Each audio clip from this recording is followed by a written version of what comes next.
Let's discuss last night's Republican presidential debate. Although former President Donald Trump was missing in action again, South Carolina Senator Tim Scott, Florida Governor Ron DeSantis, and Vivek Ramaswamy were among 7 candidates who took center stage to try to secure the top spot of becoming the GOP presidential nominee.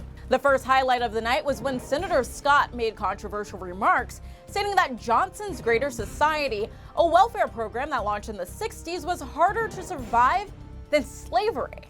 Here's the challenge, though.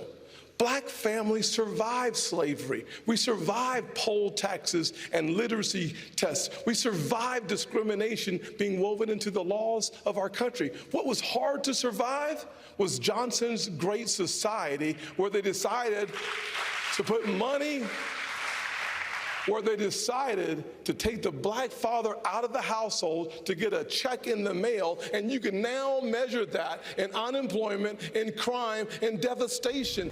Also during the debate, DeSantis was pressed for doubling down on his state's controversial curriculum, which will teach students that slaves benefited from slavery.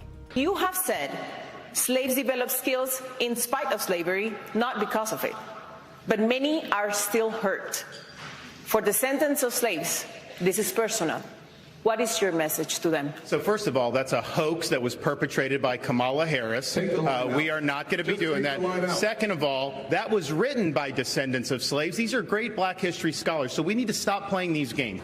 DeSantis claims that Vice President Kamala Harris misinterpreted language provided by the Florida State Board of Education, which stated that enslaved people, quote, develop skills which in some instances could be applied for their personal benefit.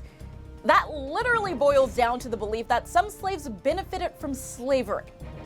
Moving on to the final highlight of the night, Ramaswamy stated that he was in favor of ending birthright citizenship for children of illegal immigrants. I favor ending birthright citizenship for the kids of illegal immigrants in this country.